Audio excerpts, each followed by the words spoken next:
and national origin, as well as the federal equal employment policy prohibiting discrimination based on religion and national origin, with a recommendation for affirmative action to remedy such bias, he issued the designation of Italian Americans as a protected affirmative action class on December 9, 1976.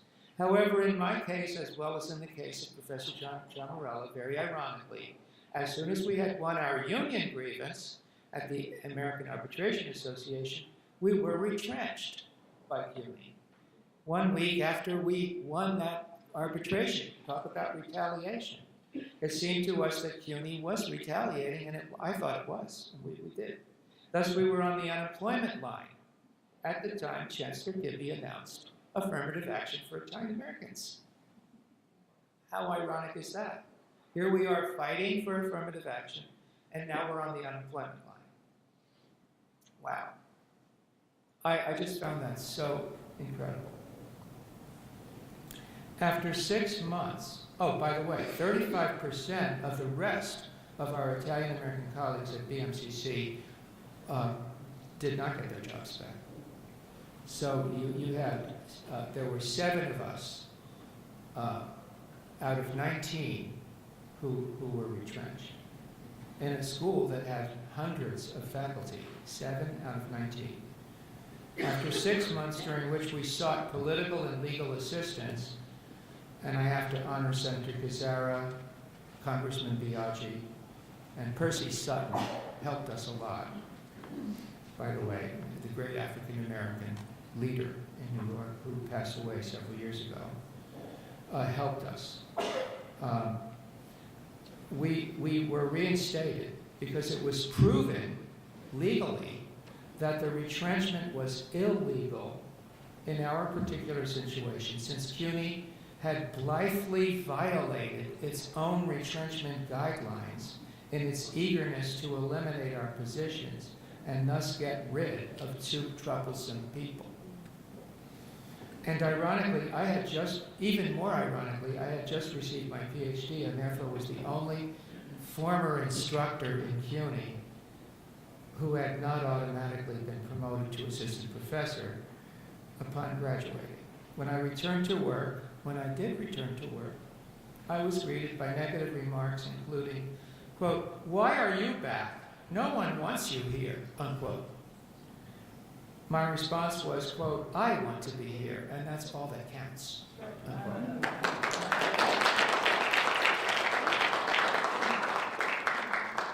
The dean to whom I was assigned said, quote, "They say the mafia brought you back," quote unquote. And this was a dean who had been rejected by the search committee 6 times, but the president appointed her anyway because she was an ex-Republican congresswoman from New Hampshire.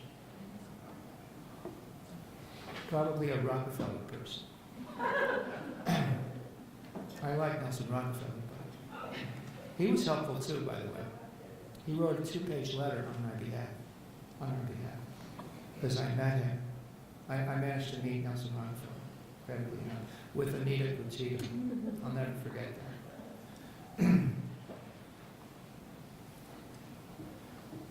So, when she said, "They say the mafia brought you back," I responded facetiously, and I might say arrogantly, "Yes, the mafia did bring me back, and you are going to lose your job in 6 months." She responded, quote, "I don't see how you can work for me with that attitude," unquote. I answered, quote, "I don't intend to work for you, but with you as your colleague."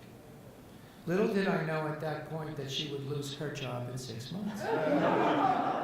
But not because of the mafia. She lost her job because there was a terrible scandal in the administration. So the whole administration was removed most of it, by the late summer of '77, because it was a nationally publicized scandal. And you could read about it on the June 5th, 1977 front page of the Chronicle of Higher Education, if you care to look back at that. And this involved the president who had retrenched us. So it was really a happy moment for me. And I think for most people at the college who hated him. He was an absolute horror. Since then, I myself and Professor John Morello, who had further struggles, fared better at the MCC as a result of our merit and presidents who recognize our merit. In the English department, where I've taught for 16 years now, there are many Italian-American faculty, but some departments still have none at all. 3 years ago, in the English department, we proposed an Italian-American literature course, which received positive responses. I was incredulous, and approval, and which has been taught every semester for the last few years. So there are a few bright spots in an almost universally dark picture. CUNY-wide between 76 and 78, there were further problems, and Senator Calandra held legislative hearings and wrote a history of Italian-American discrimination at CUNY, which you saw. Joe Schulze showed it. Again, the data were dismal, showing continued underrepresentation and problems in meeting student needs. And I won't go over all the recommendations because Dr. Schulze already did that. But the report also criticized CUNY for not implementing ways of eliminating discrimination against Italian Americans despite the 76 Affirmative Action Directive. And that is part of the Institute's job, to keep checking on the status of Italian Americans and affirmative action, because it's so much a part of what Senator Calandra wanted and needed. The Institute gained funding, but lost funding, and was reestablished in '81, finally. And eventually, Dr. Schulze became executive director because of his advocacy and counseling program.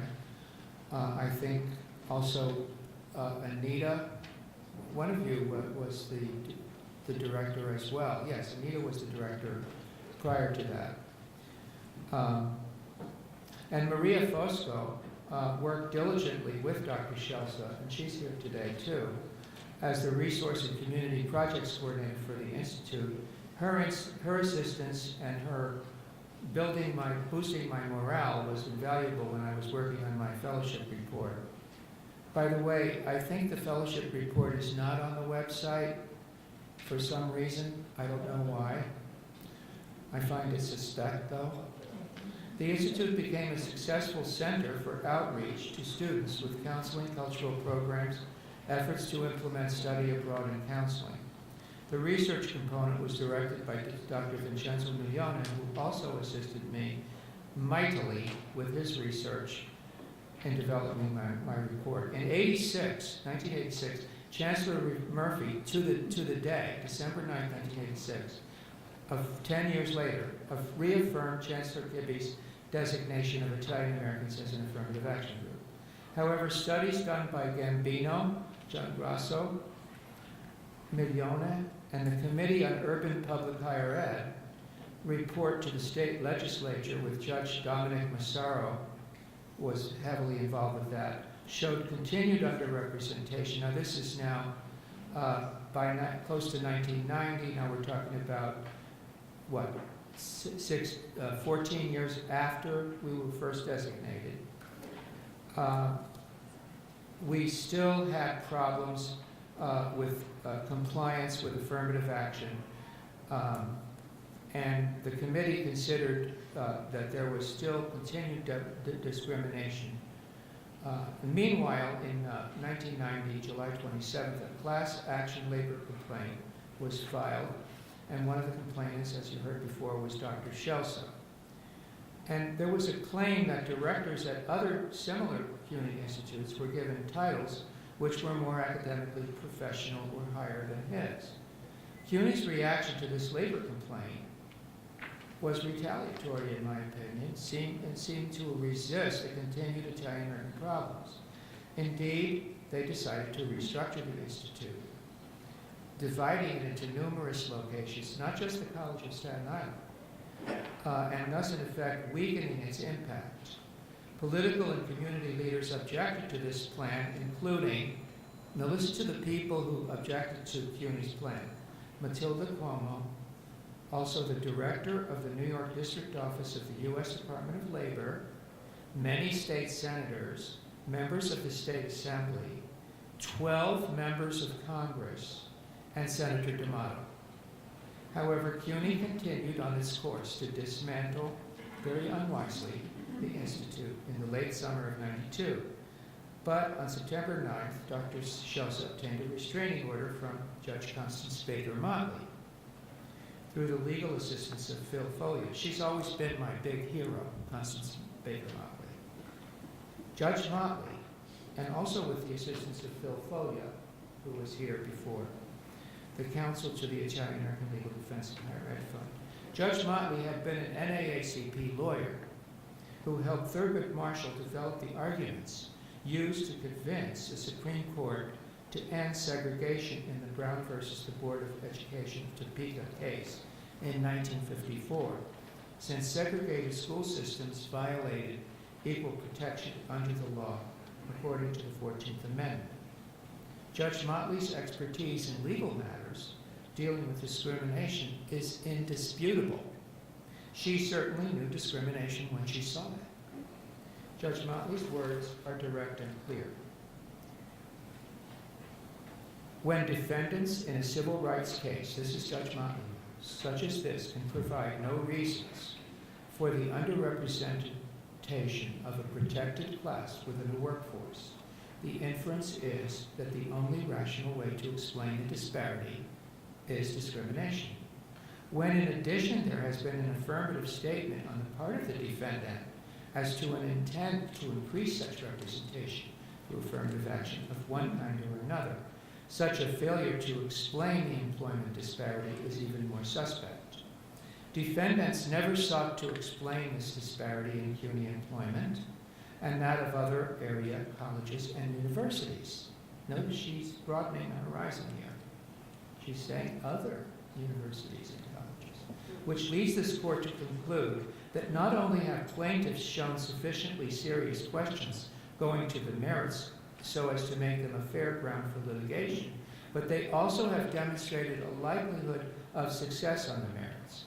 Judge Motley, a federal district court judge from the Southern District of New York, also indicated that the dismantling of the institution would have led to segregation of its staff into 11 separate offices, negatively affecting communication and thus treating the Philander Institute differently from other CUNY institutes and therefore reflecting bias. On November 18, 1992, Judge Motley stated her findings. She noted the designations of federally defined affirmative action for Italian Americans by both Kibbe and Murphy, numerous individual cases of discrimination, statistical evidence, lack of consultation with Dr. Schelse about the restructuring, lack of improvement in Italian American representation in faculty and staff, the disparity between the Italian American percentage and the labor pool, and the undermining of the Institute in its efforts to implement the civil rights of Italian Americans. She described, Judge Motley, described the testimony of Chancellor Reynolds denying that Italian Americans are a designated affirmative action group, quote, as an attempt to renege on the promises of the past, quote, made by Chancellors Kibbe and Murphy. That's from Schelse versus CUNY, opinion, page 48. Judge Motley also indicated that CUNY had discriminated against Italian Americans based on their national origin. That's federal. And initially, when I heard about the planned changes for the Institute, I was shocked and depressed because of all the work we had done to establish it in the first place. I then attended an open hearing at City Hall where CUNY College presidents and Chancellor Reynolds were present, and I spoke publicly, criticizing them. I remember she came in late and I screamed, "Oh, there she is. She's the one." She didn't really like that. Criticizing them for the negative effect on Italian Americans the Institute's dismantling would cause. Later, when I heard of Judge Motley's findings and her decision for an injunction, I was elated. However, despite the subsequent out-of-court settlement with the 40-something cases, et cetera, protecting the location of the Institute, et cetera, I have been aware of continuing problems that much more work needs to be done to address the issue. It's not over. Perhaps other speakers today can cast more light on this problem, but I am myself disillusioned and saddened after having borne witness to the 40 years I've been here at CUNY, 40 years of resistance, procrastination, and litigation. And then there's still problems. Although I am happy the Institute still exists and was not dismantled thanks to the perseverance of Dr. Schulze and his colleagues. People were actually becoming ill over this whole thing. Many times people are surprised when I tell them that Italian Americans are a protected class under affirmative action at CUNY in order to address bias, since we are not seen as a traditional affirmative action group. With the traditional minorities, race has been the major factor. However, as many of us are aware, race is one thing. I can see the basis of that. But there's also legacy and athletic prowess, which have been other factors in admissions to prestigious colleges and universities. In a recent opinion piece about 2 weeks ago, Liberals Against Affirmative Action in the New York Times on March 10th, 2013, in discussing the current Fisher versus University of Texas case, Supreme Court Justice Anthony Kennedy is referred to as having previously, quote, issued a 13-page dissent in which he agreed that universities should take race into account in order to create diverse classes. But he argued that race should be, quote, one modest factor among many others, and that universities were instead treating it as the one and only predominant factor, unquote, which was unconstitutional, quote, according to Anthony Kennedy. Other factors, according to this article, include socioeconomic status, geography, and perspective. The article also states that lower-income whites received no advantage, while others with the same scores and grades, legacies, athletes, and minorities, often from privileged backgrounds, are admitted. As a result, elite public and private colleges remain dominated by affluent students. This may mean that many qualified Italian Americans of lower middle income or middle income are denied access to the more elite colleges and universities, some of which are public, because the factor of modest household income is not given priority in admission, nor is true diversity achieved because national origin as another factor is not given priority either.